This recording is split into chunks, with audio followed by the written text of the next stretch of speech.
এক গ্রামে রামু নামে এক দুধওয়ালা ছিল। তার দুই ছেলে তার স্ত্রীদের কথা শুনে উঠা বসা করত। বাবা, আমি এখানে থাকতে চাই না। এখানে থাকলে আমার ভবিষ্যৎ নষ্ট হয়ে যাবে। আমি আমার স্ত্রীকে নিয়ে শহরে থাকতে চাই। ঠিক আছে বাবা, সাবধানে যেও।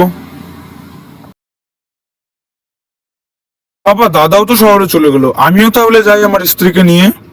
বাবা, তুমি চলে গেলে আমাকে এই বয়সে কে দেখবে? তাহলে এক কাজ করো বাবা, আপনিও আমাদের সাথে চলুন।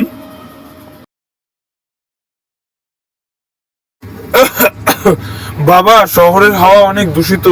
আমি বরং গ্রামেই ফিরে যাই, আমার এখানে ভালো লাগছে না। ঠিক আছে তাহলে বাবা, সাবধানেই যাবেন। যাই, বসে থেকে তো আর লাভ নেই। যাই দেখি বাজারে গিয়ে একটি গরু কিনে নিয়ে আসি।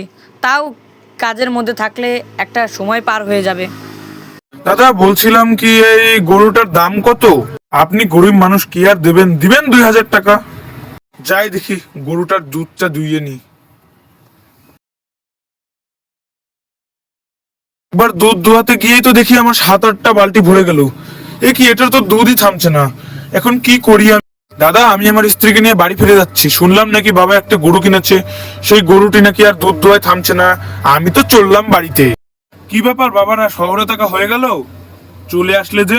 বাবা, আমাদের ভুল হয়ে গেছে, এখন আমরা আপনাকে ছাড়া আর কোথাও যাব না।